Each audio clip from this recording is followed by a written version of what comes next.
The NBA trade deadline is now over. Some of the biggest trades just went down, so we're going to go through all of them and then my thoughts.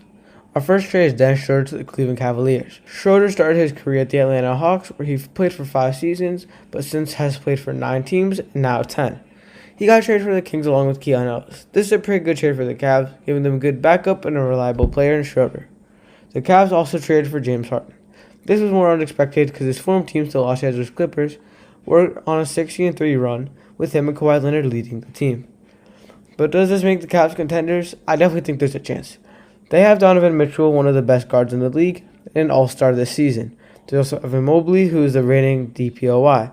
I see the Cavs making it to the conference finals and a really good playoff run. Jared McCain goes from the Philadelphia 76ers to the OKC Thunder.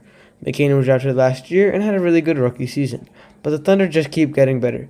They have all these picks, one that they traded for McCain, and have great depth in the roster. He definitely won't be getting a starting spot, but will be a great role player for them. Anthony Davis has gone from the Dallas Mavericks to the Washington Wizards. He traded along with D'Angelo Russell for Chris Middleton and an abundance of picks. I made a video going more in depth to this trade so you can watch that, but this Wizards team is going to be a lot better now, and the Mavs will have a much better team for the future.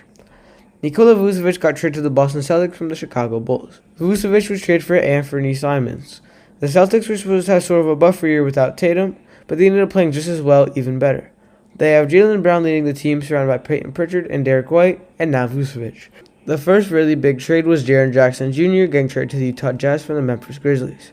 JJJ went to Utah and traded for 4 players and 3 future first-round picks. The Grizzlies definitely won this with the picks, giving them a really bright future. Chris Paul got sent home by the LA Clippers in early December.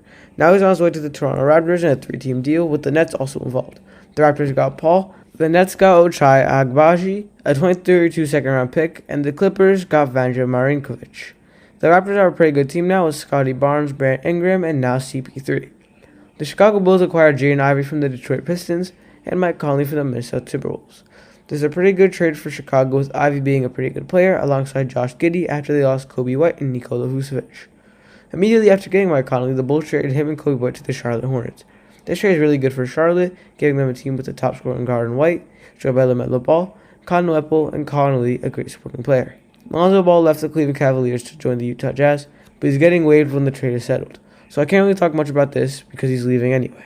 On deadline day, after much speculation of a trade away, the Golden State Warriors traded Jonathan Kuminga for Kristaps Porzingis from the Atlanta Hawks. This trade was definitely won by the Warriors, with the 2 players playing similar positions. The Porzingis is definitely a better player, and this Warriors team is pretty good. Giannis Antetokounmpo and Ja Morant didn't get traded, even with Giannis trade rumors floating around this December, and the Grizzlies having a reason to trade Ja away. Thanks for watching, and please subscribe.